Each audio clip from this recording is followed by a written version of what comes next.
All right, so here's your chapter 1B vocabulary. There's not a whole lot in this chapter, so not too much to remember. There are some false cognates like meta looks kind of like metal, and it's actually medalla is for metal. Um, anyway, some of this should look familiar from last year, and some of it will be new. Just make sure inscripción is registration, not inscription.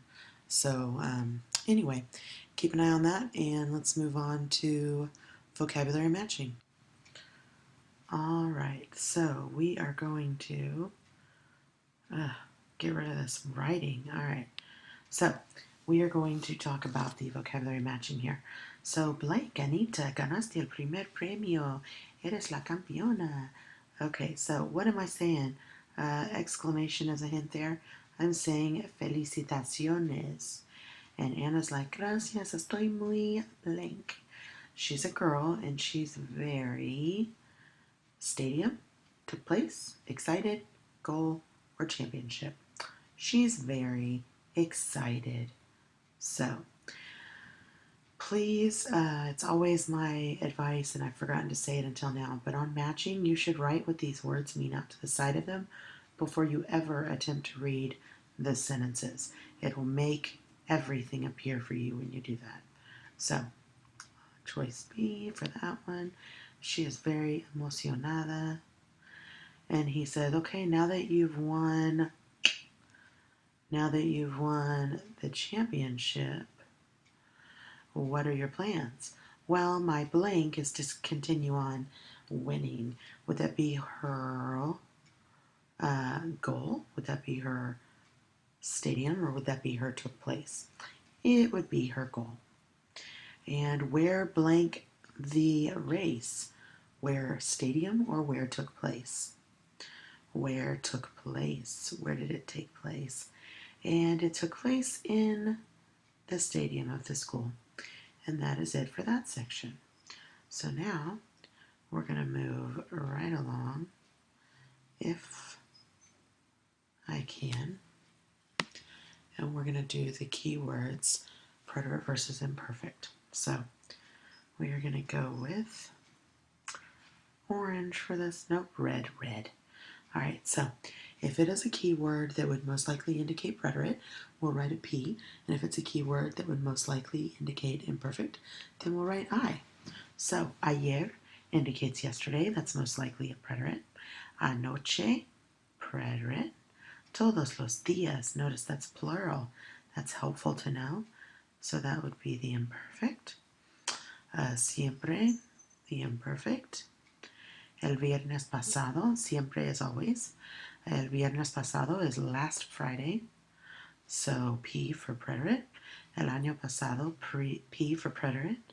Los viernes, plural again, on Fridays. That is open-ended, and it is I for imperfect. Nunca, never, which is the opposite of siempre, which is how I remember that it is also going to be imperfect. Let's move on. El otro día is the other day, so that would be preterite. A menudo means often, happens more than once, so it's imperfect.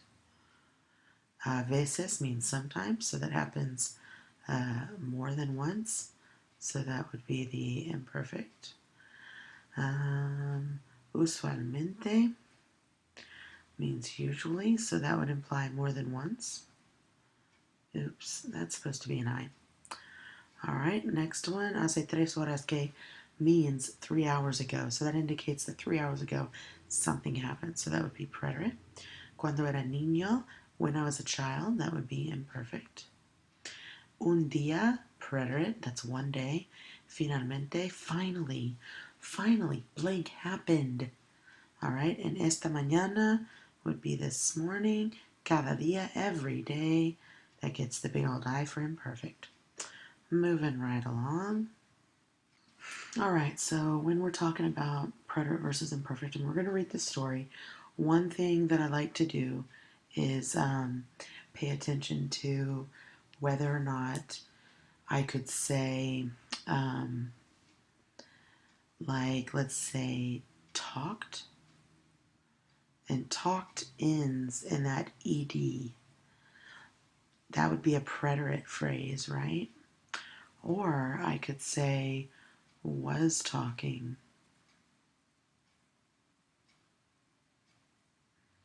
And that would go under imperfect. Or also under imperfect, I could say used to talk. So all of those are ways to think about preterite or imperfect thoughts when you're trying to get through these stories. Now, you should use your keywords, which we just studied. You should use water loads, which you can go back and look at your notes and see what that stands for. I think quickly it stands for weather, attitude, time, emotion, repeating action, L, location, ongoing action. Can't think of that second A. I'll look it up. D for date, D for description, and S for setting and background. And that second A, by the way, stands for age. Actually, age apparently comes first and attitude comes last, but you get it. Okay, so I've got my water loads. To remind me of how to think about these things, I've got the was talking or used to talk / talked, which really kind of is a nice black line almost there for me. And then I've also got my keywords. So I'm going to think about all those things to help me make these decisions. So, esta mañana yo blank temprano. It says esta mañana, and the word here is woke up. So this morning I woke up early, makes the most sense. So me levanté. Blank, good weather. So it was good weather. Hello, weather, imperfect. That's easy. So I've got me levanté and hacía buen tiempo. It was good weather, so I decided to go out running. Did I decide or did I was deciding? I decided, so that's preterite. Before leaving, I called or I used to call or was calling my cousin Pepe. I called him just the one time, and I asked him just the one time if he would like to go with me. He told me, or he was telling me, or he used to tell me. He told me that he would, so I went by just the one time for him, like I passed by and got him, basically. When I arrived, or when I was arriving, when I arrived at his house, he was already ready. So that's basically like me telling the setting of when I got there, he was already ready. So it's estaba. It was 7:30 a.m. That's the time, so that's easy. When we started to run. How many times did we start to run? One time.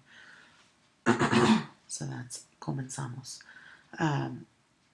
While we were running, so now I've got that ing on the end of it, and it's a repeating action, right? Like I'm continuously running with him.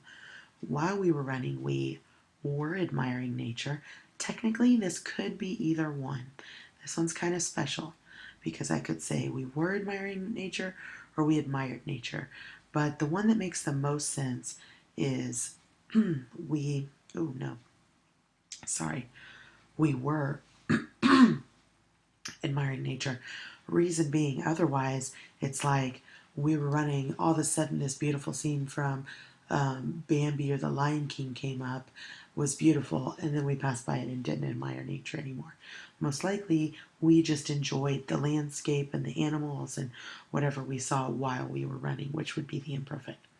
So move on. We're constantly running, we're constantly admiring nature, and the whole time there's birds singing in the trees. So, again, the whole time we're running, they're there. The sun was shining. That's technically kind of talking about weather, but most importantly, the sun was continuously shining. It wasn't just boom at 7:53 and 30 seconds it shone and then went away. And it looked more beautiful than ever. So that's parecía. It looked more beautiful, and that's because I'm describing the scene, right? And since I'm describing the scene, description is imperfect. All of a sudden, the skies got dark.